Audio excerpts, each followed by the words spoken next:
जब आप देखो किसी भी काम को करने आप बैठोगे शिद्दत से ध्यान लगाकर, और आप ये सोचोगे कि हमें हर हाल में इसे याद करना है, इसे करना है, इसे तैयार करना है, तो आप कोई ना कोई जुगाड़ लगा ही लोगे, कोई ना कोई जुगाड़ निकाल ही लोगे। ठीक है, दशरथ मांझी ने पहाड़ का सीना चीर दिया, और तुम एक आरपीएफ में वैकेंसी, एक रेलवे में नौकरी नहीं ले सकते मेहनत करके? हो ही नहीं सकता।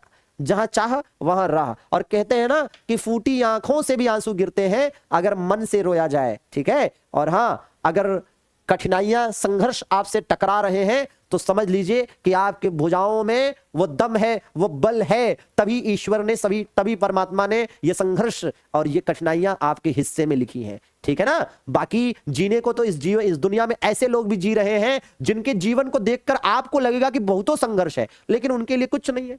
आप समझिए ना कि जो अपना, है ना, जो बेचारे, है ना, भीख मांगकर अपना जीवन बिता रहे हैं, या फिर झुग्गी झोपड़ी में रहते हैं, है ना, कहीं ऐसे ही पन्नी डालकर, कहीं है ना ऐसे कुछ डाल लिया, छप्पर डाल लिया, रह रहे हैं, उनको कोई टेंशन नहीं है, उनको जीवन में आगे बढ़ना ही नहीं है, उनको जीवन में आगे बढ़ना ही नहीं है। उनके लिए उन्होंने एक्सेप्ट कर लिया है कि मेरे लिए जो जीवन है वो यही है। ठीक है, बट आपने एक्सेप्ट नहीं किया है। ठीक है, और जब तक आपने एक्सेप्ट नहीं किया है और अपने, है ना, लक्ष्य को पाने के लिए, अपनों की उम्मीदों को पूरा करने के लिए आप जब तक प्रयासरत हैं, तब तक आप असफल हो ही नहीं सकते। सिर्फ अपने लक्ष्य पर निशाना गड़ाए रखिए और रेगुलरिटी बनाए रखिए।